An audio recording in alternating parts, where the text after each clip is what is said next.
वैदिक ज्योतिष के अनुसार ग्रहों की दृष्टियों को मान्यता दी गई है और हमारे उसमें 7 प्लैनेट 7 ग्रह माने गए हैं, 2 छाया ग्रह हैं और सभी ग्रहों का दृष्टियों से विचार किया जाता है। तो कुछ गलती हो जाए तो क्षमा करें क्योंकि पहली बार स्टेज पे बोल रहे हैं। अब इसमें हमारे पास 3 प्रमुख ग्रह हैं, गुरु, मंगल और शनि। गुरु ग्रह हमारी कुंडली में 5 भावों का कारक होता है, शिक्षा और संतान का। इसीलिए गुरु को विशेष दृष्टि प्रदान की गई है पंचम और सप्तम नवम सप्तम ग्रह सप्तम दृष्टि सभी ग्रहों की होती है। अब इसमें गुरु की जहां भी हमारी कुंडली में या विचार करके देखना पंचम दृष्टि पड़ेगी, पंचम भाव पे नहीं, पंचम दृष्टि जहां पड़ेगी वहां से हमेशा जिंदगी भर जाता कुछ ना कुछ सीखता रहता है, वो शिक्षा के लिए होती है। और जहां बैठता है गुरु वहां कही जाती है कि चिराग तले अंधेरा, तो वह स्थान हमेशा हानिकारक का है। और जिस भाव पे उसकी दृष्टि होती है वहां हमेशा प्रकाशित रहता है, रोशनी रहती है, अमृत वर्षा होती है।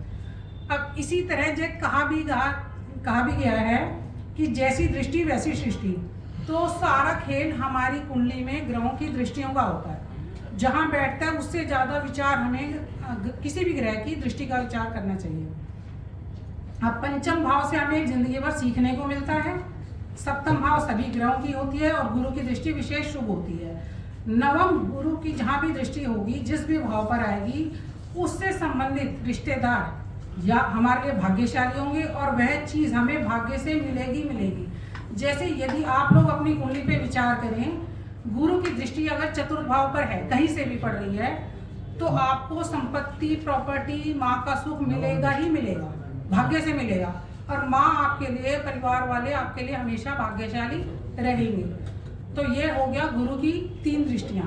अब मंगल को कुंडली में सेनापति का दर्जा मिला है और मंगल को भी 3 दृष्टियाँ अलग से दी गई हैं।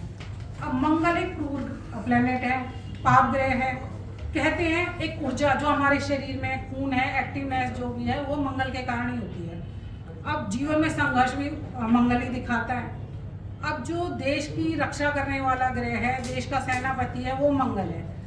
तो मंगल को इसलिए विशेष चतुर्दृष्टि प्रदान की गई है कि वह उस स्थान की रक्षा करता है, वो उसकी दृष्टि रक्षात्मक होती है।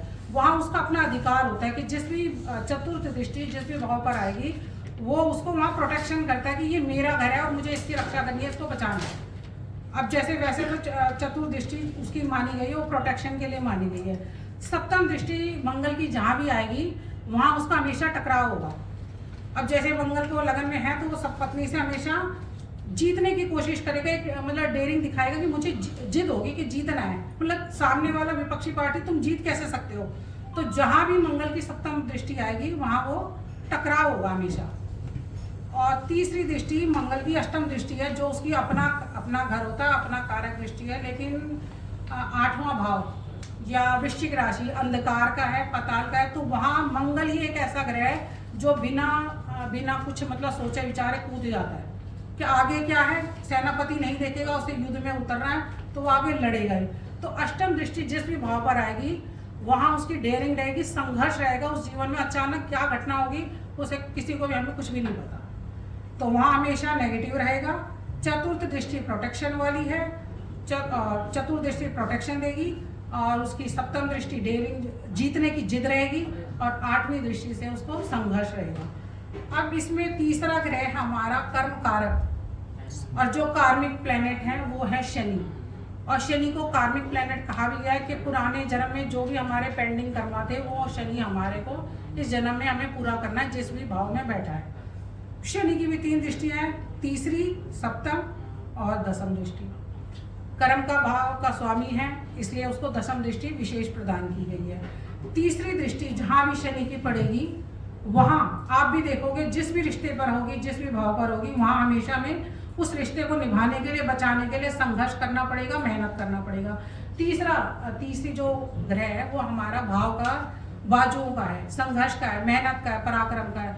तो उस भाव को बचाने के लिए शनि की दृष्टि आती है, तो हमें वहाँ पर संघर्ष मेहनत करनी ही पड़ेगी। सप्तम दृष्टि पत्नी पर आएगी, मतलब सामने वाले उस पर आएगी, तो वहाँ वो उसकी दृष्टि में भी वो आधिपत्य रखेगा कि मेरी बात को सुनी जाए, कर्म करो।